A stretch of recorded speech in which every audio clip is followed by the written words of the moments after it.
हजरत मरियम रज़ियल्लाहु ताला अन्हा के वालिद का नाम हजरत इमरान सानी और उनके वालिदा का नाम हजरत हन्ना बिन काकूजा था। हजरत मरियम रज़ियल्लाहु ताला अन्हा जब अपनी वालिदा हन्ना के रहम में थी तो उनकी वालिदा ने यह ठान ली कि मेरी जो भी औलाद पैदा होगी मैं इसको मस्जिद अक्सा की खिदमत के लिए वक्फ कर दूंगी। इस तरह वालिद के वफात के बाद बीबी मरियम को अल्लाह की मंशा के मुताबिक हजरत ज़िक्र अलैहिस्सलाम की कफालत में दे दिया गया। वीडियो शुरू करने से पहले आप सभी दोस्तों से गुजारिश है कि वीडियो को एंड तक जरूर देखें और साथ ही सब्सक्राइब भी करें ताकि चैनल पे आने वाले इन्फॉर्मेटिव वीडियो से आप महरूम न रहें। हजरत ज़िक्र अलैहिस्सलाम की बीवी हजरत मरियम की खाला लगती थी, इसलिए उनसे बढ़कर उनकी बेहतर परवरिश कौन कर सकता था। जब अल्लाह ताला ने बीबी मरियम को अपनी बारगाह में कबूल फरमाया तो इबादत गाह में उनके लिए एक हुजरा मखसूस कर दिया गया जहाँ वो दिन भर इबादत में मशगूल रहती। इस दौरान अल्लाह की रहमत और बरकत से हजरत मरियम के पास बेमौसम फल आने शुरू हो गए। बेमौसम फल देखकर हजरत ज़िक्र अलैहिस्सलाम ने अल्लाह से दुआ की कि जिस तरह बेमौसम फल नाजिल हो रहे हैं, ऐ अल्लाह पाक मुझे भी इस बुढ़ापे में औलाद अता फरमा। इस तरह हजरत यहया अलैहिस्सलाम पैदा हुए। हजरत मरियम अपने हुजरे से बहुत कम निकलती थी, ज्यादातर वो तभी निकलती जब उन्होंने गुस्ल करना होता। जब हजरत मरियम की उम्र मुबारक 15 साल हुई तो एक दिन आप गुस्ल हैज करने के लिए अपनी खाला यानी हजरत ज़िक्र अलैहिस्सलाम की बीवी के घर गए। घर में उस वक्त और कोई न था तो देखा कि एक खूबसूरत आदमी पर्दे हटाकर अंदर दाखिल हो गया। हजरत मरियम खौफजदा हो गई और उनको अपनी इस्मत व इफ़्फ़त की हिफाजत की फिक्र दामन गैर हो गई। हालांकि फरिश्ते के चेहरे पर तकवा के आसार नुमाया थे, ताहम बीबी ने अपने असमत की हिफाजत के लिए खुद को अल्लाह की पनाह में दे दिया। ये उफ़्फ़त और पाकबाजी का एक तरह का इम्तिहान था जो अल्लाह के खास बंदों पर अक्सर होता है।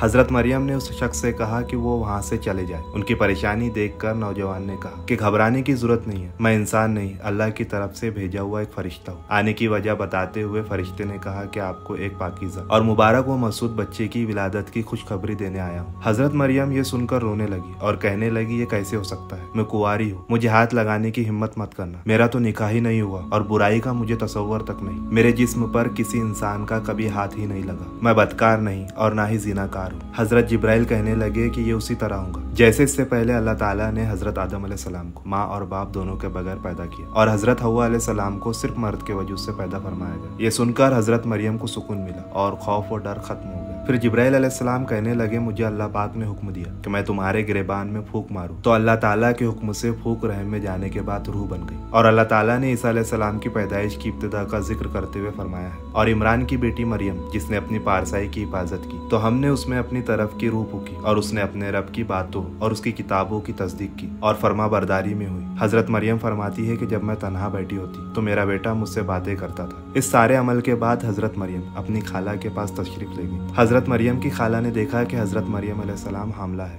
हजरत मरियम ने सारा किस्सा अपनी खाला को बता दिया। हजरत मरियम की खाला भी हमल से थी, उनकी पेट में नबी हजरत यहया अलैहिस्सलाम थे। हजरत यूसुफ निजार जो बैतुल मुकद्दस में अक्सर इबादत करता रहता था कभी कभार अपनी खाला के पास सलाम करने के लिए आ जाया करता था। जब उसने हजरत मरियम अलैहिस्सलाम को देखा तो हैरान रह गया। हजरत मरियम का पेट बड़ा हुआ था क्योंकि उनके पेट में बच्चा था। हजरत मरियम ने तमाम किस्सा यूसुफ निजार को बता दिया। जब हजरत ईसा अलैहिस्सलाम को जन्म देने का वक्त आया तो हजरत मरियम को अल्लाह ताला की तरफ से हुक्म हुआ कि ऐ मरियम शहर से दूर चली जाओ। आप बैतुल मुकद्दस से तकरीबन 9 किलोमीटर दूर जंगल की तरफ एक पहाड़ी कोहे सिरात की तरफ चली गई। इसी जगह को बाद में बैतुल हम कहा जाने लगा। दर्द ज़ह में आप एक खजूर के दरख्त के साथ टेक लगाकर बैठ गई। दर्द ज़ह में भी ये फिक्र लाहक थी कि अपने अजीज व अकारिब को किस तरह मुतमईन करूंगी, लोग मुझे बदकार समझेंगे। जैसे ही हजरत ईसा अलैहिस्सलाम की विलादत हुई तो हजरत जिब्राइल अलैहिस्सलाम ने वादी के नीचे से आवाज दी, ऐ मरियम परेशान न हो, तुम्हारे परवरदिगार ने तुम्हारे कदमों तले एक चश्मा जारी कर दिया है और जरा इस खजूर के दरख्त को हिलाओ, देखो ये तुम्हारे सामने तरोताजा खजूर गिरा देगा। अब तुम इत्मीनान के साथ ये ताजा खजूर खाओ, चश्मे का पानी पियो और बच्चे को देखकर अपनी आंखें ठंडी करो और अगर तुम्हें कोई इंसान नजर आए तो इशारे से कह देना कि मैंने रोजा रखा हुआ है, मैं आज किसी शख्स से बात नहीं कर सकता। हजरत ईसा अलैहिस्सलाम के पैदा होने के बाद हजरत मरियम 40 दिन तक उसी जगह रही। 40 दिन के बाद हजरत मरियम को अल्लाह ताला की तरफ से हुक्म कि अब वापस अपने घर चली जाओ क्योंकि अब तुम्हारे जिस्म से सारे दर्द खत्म हो गए। जो कोई भी पूछे कि ये बच्चा किसका है तो तुम उन लोगों से कहना कि खुद उस बच्चे से पूछ लो कि ये बच्चा किसका है। बनी इसराइल के लोगों ने हजरत मरियम पर तोहमत लगाई कि ये बच्चा कहाँ से लेकर आई हो, तेरा खानदान तो एक नेक और खुदा तरस लोगों का था। यूसुफ नामी शख्स हजरत मरियम का मंगेतर था और हजरत ज़िक्र अलैहिस्सलाम के खास बंदों में था, जिस वजह से उसका घर में आना जाना भी था। लोगों ने तोहमत लगाई कि ऐ मरियम तुमने यूसुफ से बदकारी की है और हम तुम्हें इसकी सजा में संसार करेंगे। हजरत मरियम ने कहा कि तुम खुद ही इस बच्चे से पूछ लो ये बच्चा किसका है। बनी इसराइल के लोगों ने कहा कि तुम हमको बेवकूफ बना रही हो कि छोटा सा बच्चा किस तरह बात कर सकता है। उन लोगों की बातें सुनकर हजरत ईसा अलैहिस्सलाम हजरत मरियम की गोद से बोल उठे, मैं तुम्हारे तरफ खुदा का नबी मुकर्रर होकर आया, मुझ पर अल्लाह ताला ने किताब नाजिल की है। बनी इसराइल के लोग बच्ची की बातें सुनकर बहुत हैरान हुए। बनी इसराइल के लोगों ने कहा कि ये खुदा का एक मौजज़ा है। उसके बाद हजरत मरियम हजरत ईसा अलैहिस्सलाम को सब लोगों के सामने जाहिर करने लग गई। लोगों ने हजरत मरियम को कहा कि तुमने बच्चे को जन्म देकर बहुत बुरा काम किया है, कि बच्चा किसका जन्म देकर ले आई हो। उन लोगों को भी हजरत मरियम ने कहा कि तुम खुद ही उस बच्चे से पूछ लो कि ये किसका बच्चा है। लोगों ने हजरत मरियम को कहा कि नौमौलूद बच्चा कैसे बातें कर सकता। यहाँ भी हजरत ईसा अलैहिस्सलाम ने कहा कि मैं खुदा का नेक बंदा हूँ। अल्लाह ताला ने मुझे किताब से नवाजा है। अल्लाह ताला ने मुझे इस दुनिया में नबी बनाकर भेजा है। मेरा जन्म एक मुअज्जज़ाना तौर पर हुआ है। जब हजरत ईसा अलैहिस्सलाम ने माँ की गोद में से ये सब बातें की तो सबकी ज़बानें खामोश हो गई। इस तरह अल्लाह ताला ने हजरत ईसा अलैहिस्सलाम को माँ की गोद में खेलते कूदते बड़ा कर दिया था। अल्लाह ताला ने हजरत ईसा अलैहिस्सलाम को बेशुमार मौजज़ों से नवाजा है। जब हजरत ईसा अलैहिस्सलाम की उम्र मुबारक 7 साल हुई तो आपकी वालिदा हजरत मरियम आपको लेकर बैतुल मुक़द्दस से मिस्र की तरफ हिजरत कर गई। उम्मीद करता हूँ आप सबको वीडियो पसंद आया होगा। मिलते हैं एक और नए दिलचस्प टॉपिक के साथ। तब तक के लिए अल्लाह हाफिज़।